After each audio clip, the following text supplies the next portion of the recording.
Olá, pessoal. Eu sou Fabiana Rotz, fisioterapeuta da Oncologia DOR. Estamos aqui reunidas para mais um episódio do Encontros Cast, que hoje vai abordar um tema fundamental para os nossos pacientes, que é o autocuidado e a autoestima durante o tratamento oncológico e, claro, após o tratamento, que é fundamental esse cuidado. Queria agradecer a Sabrina Chagas, minha amiga, por estarmos juntas nesse projeto tão importante. Lembrando que os episódios dos Encontros Cast estão gravados no YouTube. Vá lá na página da Oncologia DOR e acesse o Encontros Cast no YouTube e também no Spotify. A gente tem temas super importantes e interessantes. Eu tenho certeza que vocês vão curtir os temas abordados. E hoje estamos com duas super convidadas que vão apresentar para a gente esse tema, autocuidado e autoestima. Eu vou deixar para Sabrina Chagas, minha grande amiga, e agradecer a Sabrina por mais essa presença aqui comigo, para a gente levar esse projeto por mais um dia e quem sabe por anos ainda. Sai com você.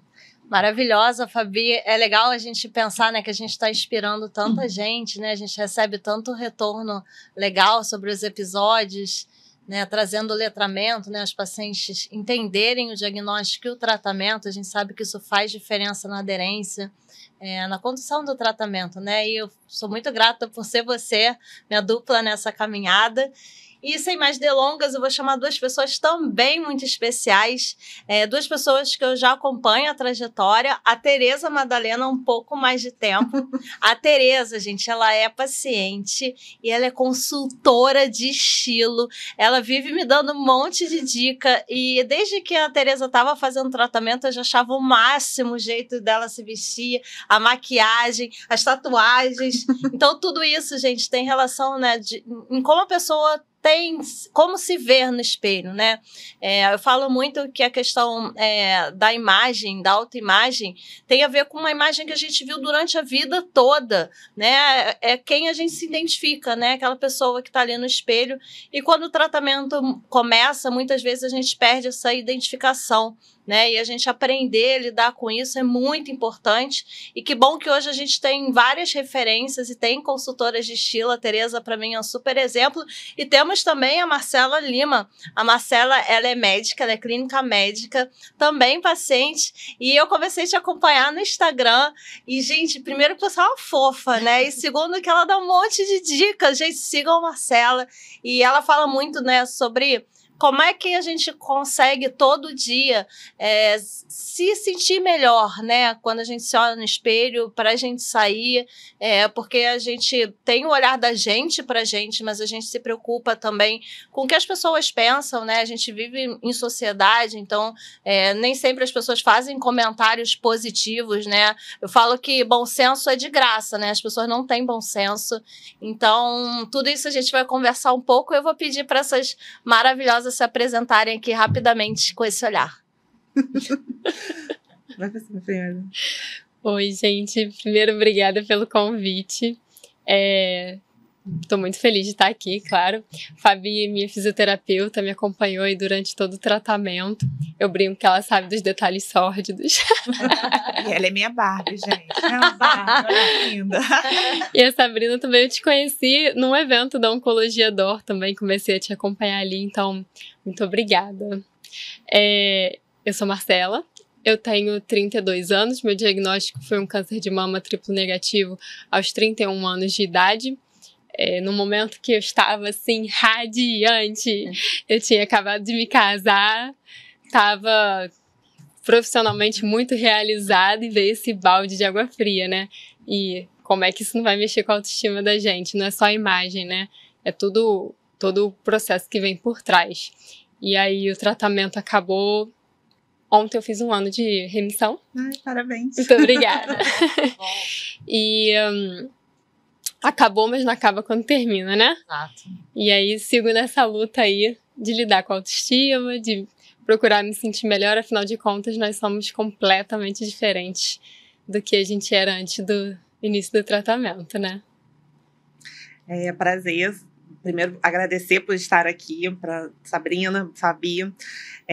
Meu nome é Tereza Madalena, sou consultora de estilo. Eu descobri o câncer aos 41 anos.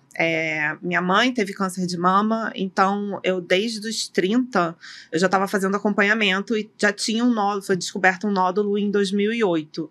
E em 2018, faz tanto tempo, gente. Que bom! 2018, o nódulo aumentou, apareceu um segundo nódulo, e aí teve que fazer biópsia e tudo mais. Conheci Sabrina, minha oncologista querida, e Fabi é a minha fisioterapeuta oncológica, que eu amo de paixão. Hoje em dia eu consigo fazer alguma coisa impossível, é por conta de Fabi. E por conta do histórico da minha mãe, eu já sabia mais ou menos que o cabelo ia cair, essas coisas de autoestima, e eu sei como afetou a minha mãe. Então eu procurei encarar de outra maneira o câncer. Apesar de receber o diagnóstico, apesar de levar esse baque e não ser uma coisa tão fácil e tão tranquila, eu tava focando na cura. O que eu preciso fazer? Eu não vou ficar pensando muito, não. Tipo, você precisa fazer isso, isso, isso. Eu tava seguindo o fluxo. Mas o tratamento não é um tratamento fácil, todo mundo já sabe, né? As sequelas são pesadas, mas estamos aí, estamos vivendo. Eu fiz você mudar muita coisa, mas você também me faz mudar muito também, todo dia, tá? É isso, são duas lindas, né, que a gente tem, assim, são presentes pra gente conhecer vocês. E eu gostaria de que vocês, assim, falassem um pouco de como que veio essa transformação, né? Porque, como a Sabrina falou, né, com o tratamento há uma modificação, né, na nossa imagem, houveram modificações na imagem de vocês, né? E como que vocês superaram, ou estão superando isso? Como é que está sendo essa transformação? Como que foi essa transformação? Tereza como consultora de estilo, e assim, a Tereza dá show, gente. Eu tô assim, ó, por causa da Tereza. A gente vem pra cá e traz milhões de roupas por causa da Tereza. E a Marcela também, né? Que assim, tem um vídeo da Marcela no Instagram, acho que logo que você começou, da maquiagem. Gente, é muito, muito legal, cara. Ensina etapa por etapa como se maquiar e é isso, eu queria que falasse um pouco dessa transformação, dessa mudança de identidade, né, do que é a cirurgia, né, do que é a quimioterapia, né, e o que vocês... Eu acho que tem até um post. Eu acho que tem até um post falando sobre isso no meu Instagram, que a primeira coisa, logo quando o cabelo começou a cair, eu já sabia que eu ia ficar careca, eu comecei a seguir pessoas carecas. Porque a gente precisa se identificar. E a gente não se identifica logo quando fica careca e se olha no espelho. Quem é essa pessoa? O reflexo não sou eu. Eu demorei um pouco a entender que aquela pessoa careca era eu. E a me achar bonita careca, porque também tem essas questões. E aí vem a maquiagem, vem isso tudo. Mas o fato de eu seguir outras mulheres carecas não necessariamente estavam passando pelo câncer. Mas o fato de eu seguir outras mulheres carecas, rolou essa identificação. Então, para mim, foi um peso a menos. E cabelo cresce. Eu sei que tem a gente... muitas mulheres são apegadas ao cabelo. É um processo difícil, a questão de perder o cabelo.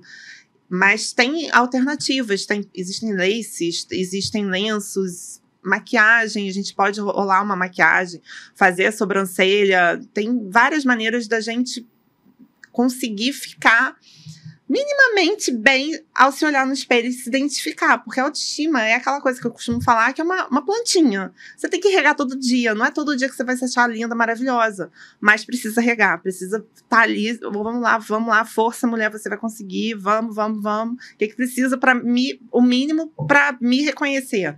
E aí, óbvio, uma maquiagenzinha, ou então um lenço no cabelo, não consegui usar nada na cabeça. Nada, sumi a careca e é isso mesmo.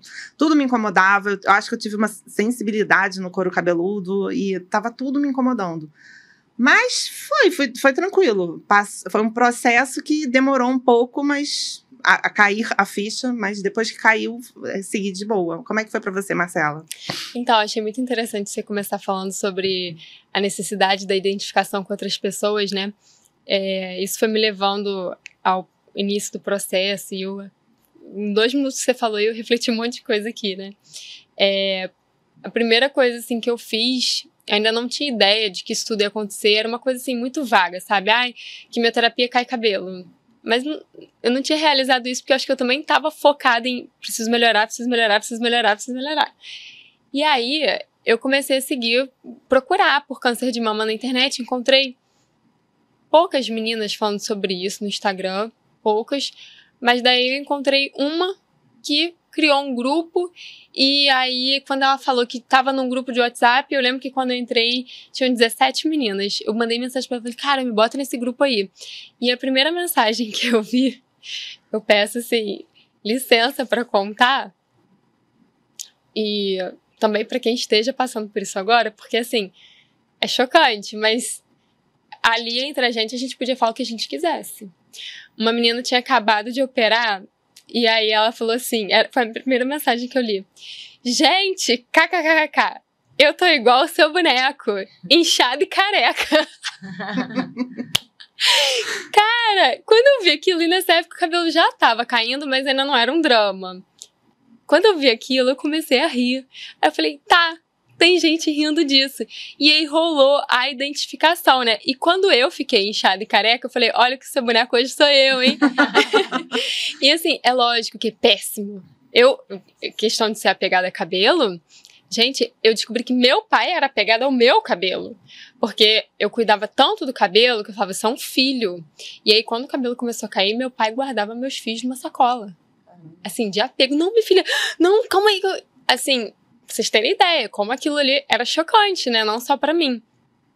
E aí, depois de toda essa questão de quimioterapia, de toda uma transformação interna, que eu acho que ainda não acabou, mas foi muito intenso naquele período, né? E mais as transformações externas, veio a tal da crise de identidade, que eu não sei se você passou. É bizarro você olhar no espelho e falar, sei lá quem é, mas eu não sou. Cheguei ao ponto de tirar o espelho do meu quarto. Eu falei, eu não tenho condição de passar na frente de um espelho, porque quando eu tô até me sentindo melhorzinha, eu tô bem, esqueci que eu tô esquisita, eu passava na frente do espelho e falava, quem é essa? Pelo amor de Deus, eu chorava. Falava, pelo amor de Deus, eu não conheço. E aí veio toda essa questão de tentar buscar dentro de mim, ou no exterior, uma forma de me sentir bem com aquilo, né? E conversar com outras meninas que estavam passando por isso, e também ver meninas, né, ou com cabelo curtinho, ou carecas mesmo, que não estavam doentes, foi realmente um divisor de águas, assim, quando você para e pensa assim, não, tem gente que tem essa imagem e tá bem, e está bonita, tá tudo bem, sabe? Mas é um processo muito louco de se viver, e eu acho que quem tá de fora não... Gente, eu sou um pouco taxativa em algumas coisas, tá? Não tenho o direito de falar, mas não liga pra isso. Mas não liga pra A, não liga pra B. Meu irmão, você não passou por isso. Todo mundo tem o direito de ligar pra qualquer detalhezinho. É porque minha unha tá... Tem direito de ligar, porque é uma fase muito singular, né? E cada um sabe o tamanho da sua dor, né? Cada um sente sua dor de um jeito. E aí eu vou trazer 2 questões aqui. Uma, aproveitando um pouco o seu gancho, Marcela, quando eu falei do bom senso que as pessoas muitas vezes não têm, eu queria que você trouxesse essa percepção desse falatório que fica ao nosso redor. Se você ouviu muito, você falou algumas frases, né? Mas se você ouviu alguma coisa, se foi recorrente, né? Falas que não cabiam no lugar que você estava. Eu acho que quando a gente conversa sobre isso, é importante que a gente está conscientizando mais as pessoas, né? Sobre um olhar sobre algo que é comum, né? O câncer é uma doença comum. Né? E a Tereza, eu queria que ela trouxesse um pouco, falando da consultoria, né? Eu vejo que algumas vezes eu converso sobre consultoria com alguns amigos, e aí não só no mundo oncológico, mas a ideia de que a consultoria é algo sobre o que você é para fora, né? E quando eu fiz a consultoria, e eu fiz também, você sabe disso, foi muito um mergulho para interno, né? E eu acho legal trazer esse olhar. A consultoria, ela traz bastante o autoconhecimento, e meio que a gente faz... a minha consultoria tem 8 etapas. É um processo longo, não é uma coisa rápida, vapt-vupt. E a parte investigativa, que para mim é a parte mais importante, a parte maior, É a hora em que você se olha mais para dentro, que você percebe questões que você nunca tinha reparado, que você ia botando para... não tem problema, não tem problema. E normalmente é quando algumas pessoas acabam empacando no processo de consultoria porque não está preparado para isso. Mas é um processo realmente de autoconhecimento, é um método mais interno de você se olhar mais para dentro, de você entender as suas questões e acaba exteriorizando no vestir, nas roupas. Meio que automático isso, assim. A autoestima, a autoconfiança vem de dentro, e não a roupinha que você está usando. Isso fala exatamente sobre o que a gente está falando, né? Não é sobre o cabelo, não é sobre, né, o que a gente está olhando no espelho. É sobre uma história toda que acompanhou a gente ao longo da vida. Sobre essas falas, assim, infelizmente tem algumas que eu nem posso colocar porque vieram de pessoas muito próximas. E eu entendo que às vezes as pessoas não querem te ofender, mas são infelizes no que elas colocam, né? Eu acho que a gente vive um momento em que a gente fica numa fragilidade tão grande em que qualquer coisa, né, pode nos atingir sem que o outro saiba. E aí vem muito do que a gente está passando por dentro, né? E acho que a primeira coisa é também a gente se conscientizar que nem tudo que a gente ouve é pro nosso mal, né? Tem gente que vai falar com boa intenção. Assim como teve gente que eu olhei e falei assim, falou na má intenção. Mas casos raros. E aí, eu acho que o que eu posso deixar assim de experiência é, não sabe o que falar? Vira pro paciente e fala, oi, eu queria te acolher, mas eu não sei o que falar. Não inventa, não sai falando abobrinha, sabe? E se você pensar que minimamente, talvez, num segundinho, pode fazer mal, não fala, né? Eu sempre falo assim que teve uma amiga minha que ela teve uma fala que é a que eu não gosto, mas eu senti tanta verdade, tanto carinho nela, que não me incomodou, que talvez se viesse de outra forma ia me incomodar. Ela falou assim, amiga, para, cabelo cresce. Eu não gosto disso porque, cara, cresce, mas agora eu tô na M, sabe? Mas ela falou comigo assim, chorando. Ai, amiga, calma, cabelo cresce. Ela tava consolando ela mesma. Ela mesma. Ver você sem cabelo. Então, assim, tinha muito carinho ali, tinha muita empatia ali, sabe? Não, o cabelo cresce, calma, sabe? E é isso. O que mais me marcou foi a pessoa que falou com empatia e a pessoa que não falou nada quando deveria ter dito. Porque é isso que eu falei no início, né? Não sabe o que dizer, você vira pro paciente e fala, eu queria muito te dar uma palavra, mas eu não tô sabendo o que dizer. E tá tudo bem. Só que você tá dizendo, eu tô aqui, né? Hoje em dia eu lido melhor, né? Ainda passo por isso. Outro dia eu fiz uma cena no trabalho. Porque, assim, a gente fala muito, né, com outros colegas pelo WhatsApp, que você não conhece, aí o colega fala assim, vou aí no seu setor te procurar pra gente falar pessoalmente. E a foto do meu WhatsApp, por apego, por negação, né, já trabalhei isso com a minha psicóloga, mas não tá rolando. A foto do meu WhatsApp é de antes do processo. Eu era outra pessoa, um cabelão lindo, enorme. Eu não consigo mudar minha foto. E aí, a pessoa veio, me procurou lá no posto da enfermagem, falou com uma colega e falou assim, vim procurar essa médica e mostrou a minha foto. Aí a colega falou assim, ela tá aqui no andar, mas ela tá dentro de algum quarto, mas ela tá de cabelo curto, hein? Já mandou essa, assim, ó, não fica procurando essa. Quando eu cheguei, o rapaz falou pra mim assim, oi, tudo bem? Você que é a Marcela? Eu falei, sou eu. Aí ele, com a minha foto na mão, gente. Nossa, mas tá muito diferente. Aí eu, olha, o paciente assim, assado. Não, mas tá muito diferente mesmo. Ele insistiu. Aí eu parei, assim, as pessoas já começaram a olhar de rabo de olho, assim. Eu, é isso mesmo. Olha, que eu tenho pra falar com vocês isso. Gente, mas como é que você cortou esse cabelo? Aí eu Não aguentei. Ele teve oportunidade. Ele teve. Duas oportunidades. Teve, gente. Ele recebeu um aviso antes. Eu falei, então, aí agora eu vou ter que te deixar sem graça. Aí ele me olhou assim, ele... Hã? Eu falei, porque você tá insistindo muito, né? Eu acabei de ter um câncer, por isso que eu tô de cabelo curto. Eu não queria estar assim, mas acontece. Eu até que tava me sentindo bem. Mas você tá insistindo tanto que aí eu já tô ficando chateada. Cara, nunca mais ele vai abrir o raio na boca, não, né? Que isso? Gente, era outro médico, pelo amor de Deus. Você nunca viu ninguém assim? Que isso? Aí ele ficou muito sem graça. E no mesmo contexto, teve uma técnica... Que é o que eu falo. Esse cara parece que ele queria saber o que tinha acontecido. A técnica foi totalmente diferente.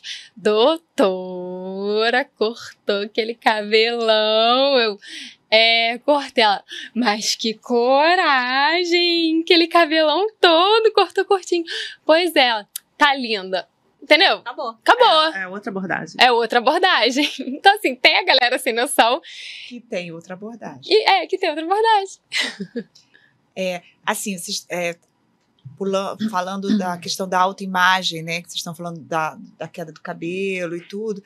Tem também, vocês tiveram câncer de mama, né? Eu atendo muitas pacientes com câncer de mama e, assim, como fisioterapeuta, todas as pacientes, né?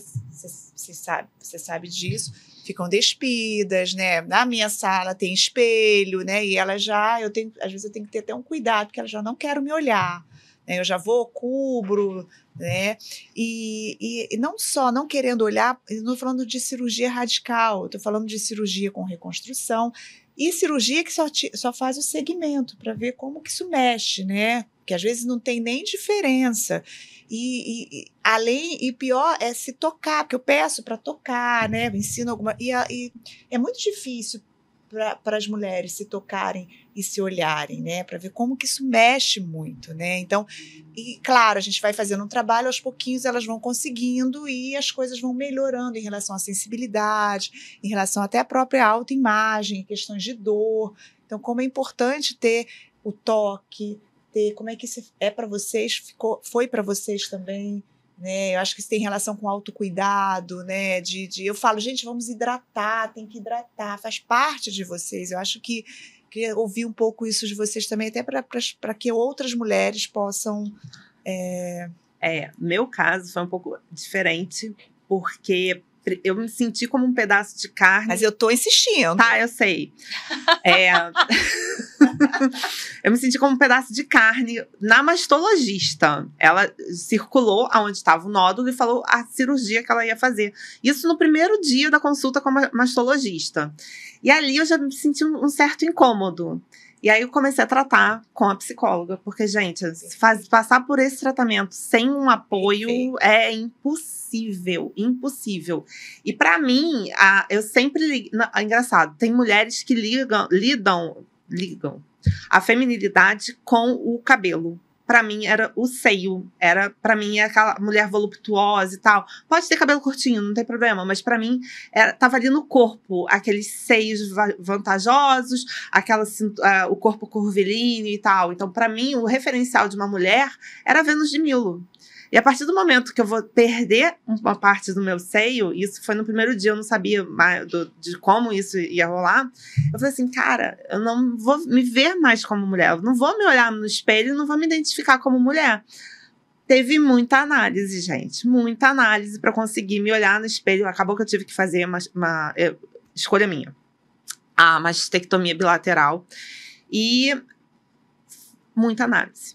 Muita análise para me olhar, me identificar como mulher. Eu vi que um pedaço de peito não é que não tem importância, sempre tem uma importância, mas assim, eu entendi que não precisava do peito para continuar sendo uma mulher, para continuar sendo feminina, para continuar atraente e tudo mais. Você conseguiu construir isso em você.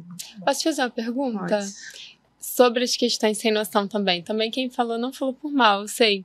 Foi família próximo também. Alguém falou pra você assim, pensa pelo lado bom, você vai botar silicone? Não. Cara, eu ouvi isso de uma pessoa muito próxima e de outras. As outras eu relevei. Achei absurdo. Quando que a pessoa pensou que tudo bem falar isso? Pensa pelo lado bom, você vai botar silicone. Oi? Se eu quisesse botar silicone, eu botava, sem um câncer. Não precisa disso, não. Pois é, não. É loucura, né? Assim, teve uma questão com a secretária da mastologista, porque eu pedi para tirar tudo, inclusive o bico. E a secretária falou assim, não, mas não tira o bico não, ela é muito jovem e tal. Aí a mastologista, foi a escolha dela, eu vou tirar o bico sim. Mas depois que a secretária que falou comigo comentou, não, eu defendi para não tirar o bico. Eu falei assim, não, mas eu queria que tirasse. Imagina, eu saio da cirurgia, tô lá com... Não, não foi isso que eu pedi. Não, a mastologista fez o certo, obedeceu a minha vontade, o meu desejo. Mas tem gente que às vezes se mete e não sabe nem da história, né? Exato. Você teve essa experiência? Então, a Fabi falou, né, sobre a gente não tocar, sobre não hidratar. E eu ainda tô nessa, assim. Encostar no meu seio ainda é difícil. Eu chego ao cúmulo de hidratar o outro, mas não hidratar esse, entendeu? Porque ainda é meio estranho. Tá começando a melhorar isso, mas eu ainda não fiz a reconstrução, então ainda tenho expansor. Uma das primeiras vezes que eu olhei meu seio foi na físio com a Fabi. Ela falou, pode olhar. Ela tirou meu sutiã, pode olhar. E eu, não quero ver. Eu chorava. E nesse momento, assim, eu me emociono. É um choro de felicidade, assim, de comoção mesmo. Porque...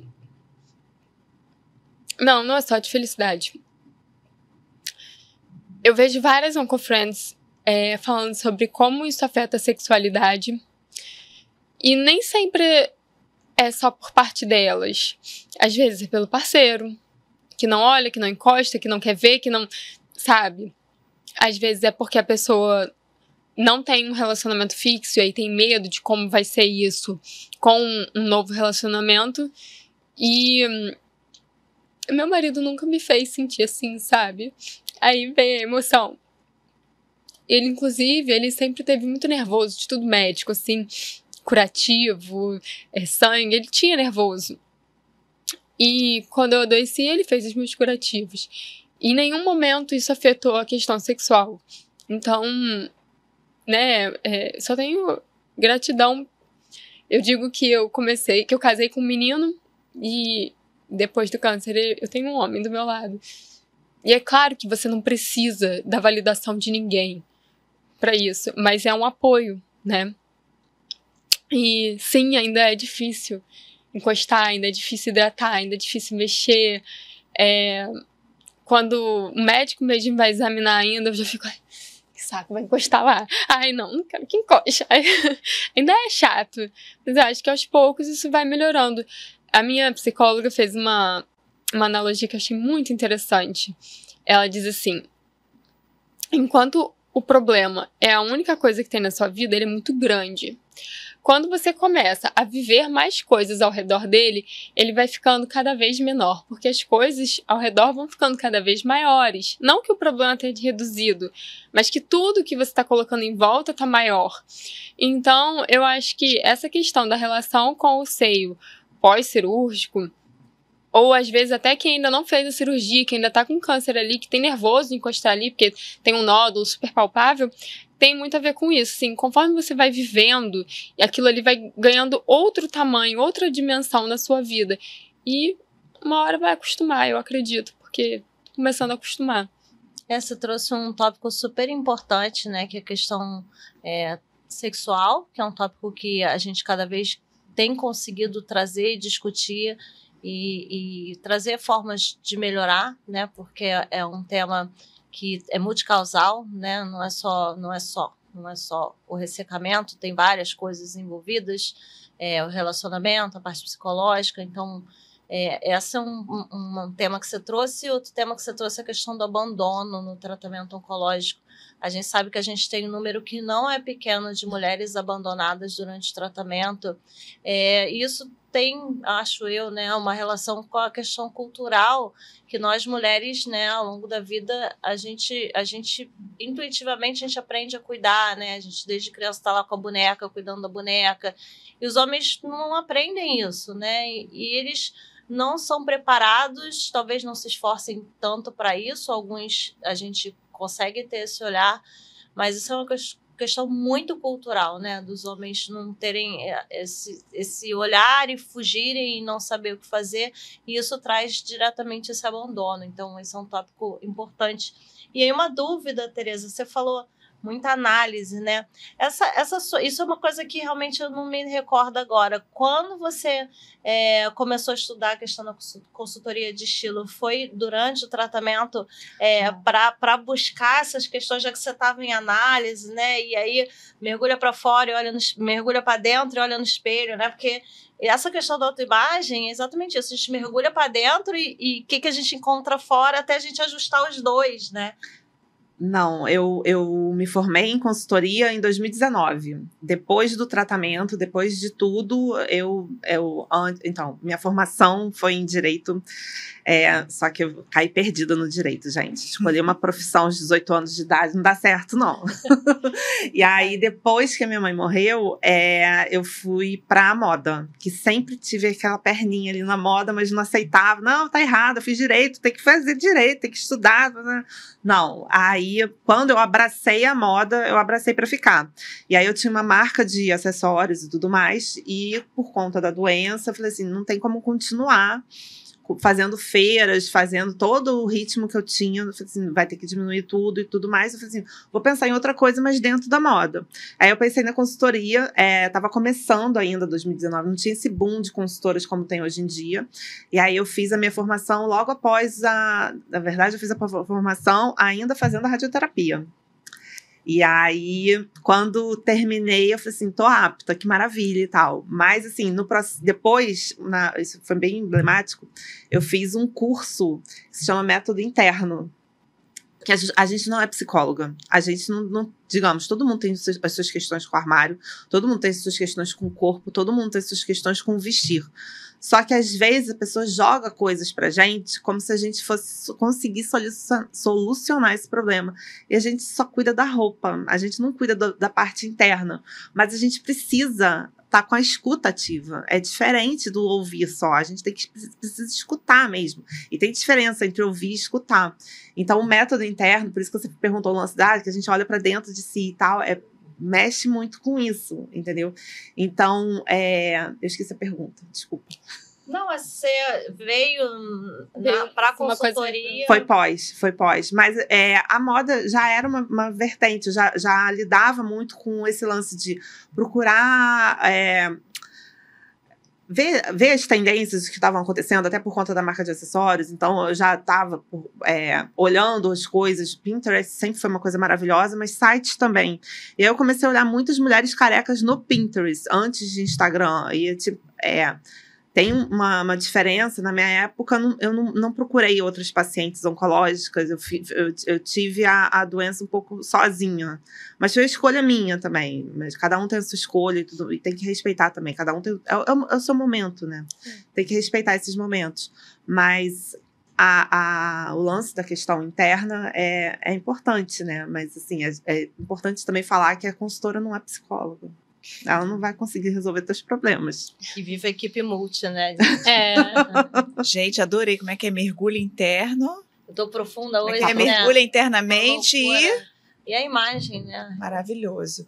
Bem, a gente já está no finalmente aqui da nossa conversa, mas eu queria só ouvir da Marcela, se você está recebendo por conta, né, do Instagram, dos vídeos que você resolveu postar, falar de você, né?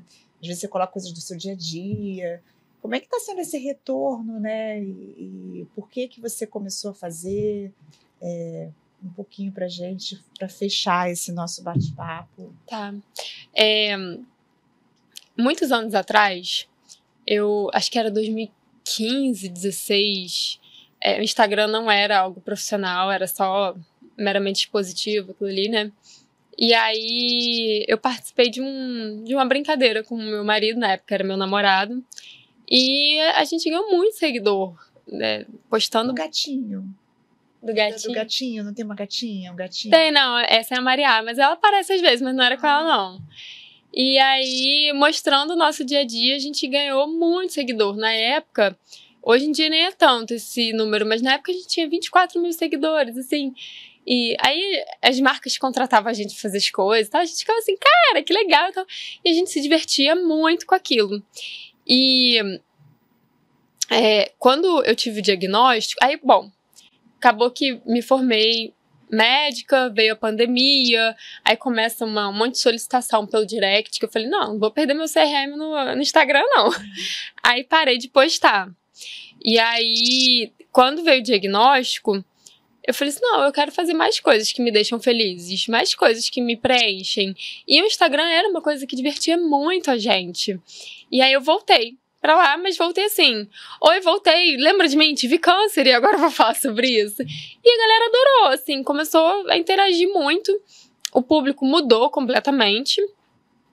E aí, quando eu comecei a postar, eu vi como eu não estava sozinha também. Porque embora eu já tivesse esse grupo de WhatsApp, embora eu já tivesse contato com muitas outras pacientes, eu não imaginava a quantidade de gente que ia chegar com milhares de relatos. E aí, foi chegando muita gente. E assim, vou falar pra vocês, pessoas, assim, num raio muito próximo de mim, sabe? Oi, eu moro no condomínio tal. Oi, eu sou aqui do condomínio do lado. Oi, sabe? Tive diagnóstico agora, me ajuda. E aí eu vi como é importante também a gente mostrar ali a realidade. Então, quando eu mostro o meu dia a dia, hoje em dia eu tenho muito intuito assim, olha, hoje tá ruim pra você, mas espera, que daqui a alguns meses você é eu. Então, assim, calma, tá muito ruim, eu sei, também estive aí. E daqui a pouquinho você vai tá lá. Vambora. Então, esse é o intuito do Instagram. Tanto me divertir, quanto dar um apoio para as outras meninas, mulheres, né? E com isso, fechamos. Fabi, meninas, obrigada. Vocês vai ter que ter segunda parte. Vai ter que ter segunda parte. Obrigada, pessoal. Obrigada a vocês. Obrigada.